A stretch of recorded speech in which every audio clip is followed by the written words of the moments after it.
Magandang buhay sa lahat mga kagre, magandang gabi po. Tayo po ngayon ay magpapakita sa inyo kung paano mag-prepare. How to prepare sayon. Tingnan natin kung matalas pa itong ating. Ito po ay hingi ko na pumalit ako ng Gimaras mango. The most delicious mango in the Philippines. Ayan. Kailangan lang po natin ng mas maganda yata itong malapad pala dito. Maganda pa rin talaga itong to. Subukan natin to. Okay lang to. The grafting tape from Shopee. Ito yan, nabili ko. Maganda pa rin itong ganito. Ito pang ano na lang. Tatanggalin lang po ito. Dalawang klase po ang preparation ng sayon. Yung isa yung ganito lang. Hahayaan mo siyang malaglag sa kukunit sa puputulin. Ito yung traditional ng pagpa-prepare. Yan tatanggalin lang natin yung itong mga yan.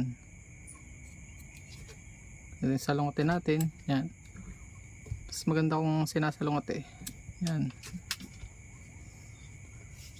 Masyadong mahaba. Ito lang yung kunan lang natin dito sa para sigurado hindi masaktan. Yun yung tekniko. Pasangalungat. Yan pwede rin pa ganyan.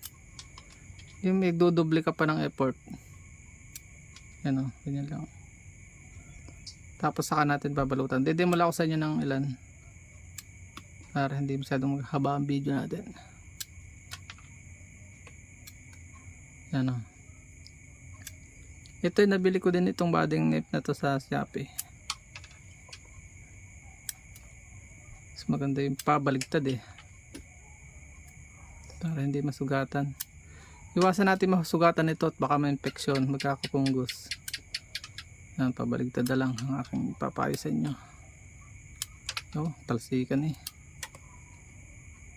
ito yung timing pagka yung may lalabas ng ganyan pwede rin yung galing sa nagbulaklakan kasi ito hindi tumuloy.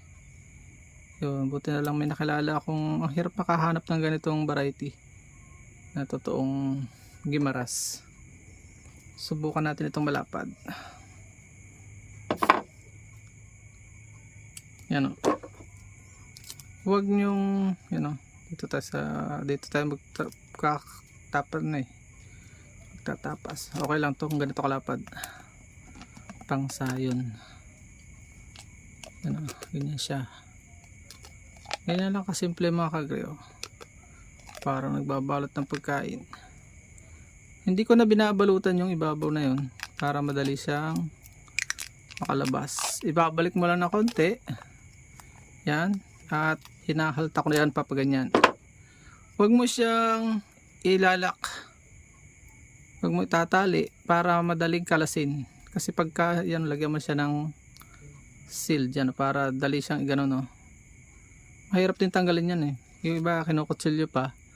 Ay pag nasugatan pwede pa mag-cause ng infection. Pipili ka na lang ng kamats. Ang ideally matching niyan ay maliit malaki. Ito yung rootstock mo. Yan, ganyan. Mas malaki dapat po yung sayon kumpara sa So yun, ganyan lang kasimple po yung mga kagre yung pag maggagrap na tayo ngayon kahit gabi. Dahil wala tayong time pag-araw. Medyo ginabi tayo ng pangunguha, napakwento. Pumalit ako ng sayon. Yung tatanggalin ko, pinalit ko na lang 2 golden queen. Ganito karami yung kapalit. Ganito kabalitan sa Mindoro. Pero mahal kasi yung golden queen. Ito ordinary lang. Hindi nga ito pinapansin. Ayan ang ganda ito, natuklasan ko ngayong gabi. Pasalungat para wag masugatan. Pero ingat-ingat tayo Ingat-ingat po tayo at pakabigyan baka tayo naman masugatan. Mas maganda yung isang style. Yan, nasugatan tuloy.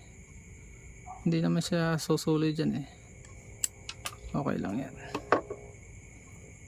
Dito naman tayo na isa pa at tayo ay papaalam na. ngayong gabi. Masyadong hahaba. O yan o. Dito lang tayo magsisimula. Ito yung sasakupin naman ng pagbabalot sa baba. Okay lang yan, para sigurado lang tayo. Mahirap naman masyadong mahaba yung ating sayon. Yan o. Ang ganda ng ating nahingi. Ipalit. Tapos babalik natin. Haltak, buhol, buhol yung ganyan, lagyan ng sign. Okay, so nawa po kayo natuto o kayo pinabless mabidyong ito, huwag na pang hinihintay nyo, share nyo na po ito para mas marami sa ating mga kababayan na matuto at sama-sama po tayong masenso. Please support all Filipino vloggers, pakita sa mga kakasanlayang Pilipino. Paalam mo na po, ito ay aking sisimulan mamaya pag sinipag pa. God bless po sa lahat. At dyan po nagtatapos ang munti natin vlog. Kung kayo pinapagpala at mahilig kayo sa ganitong klase mga upload, please consider subscribing and hitting the bell icon so that you'll get notification sa mga upcoming namin videos. Ano po? Magkita-kits po tayo sa susunod natin mga vlog. Paalam and God bless. Bye bye po muna.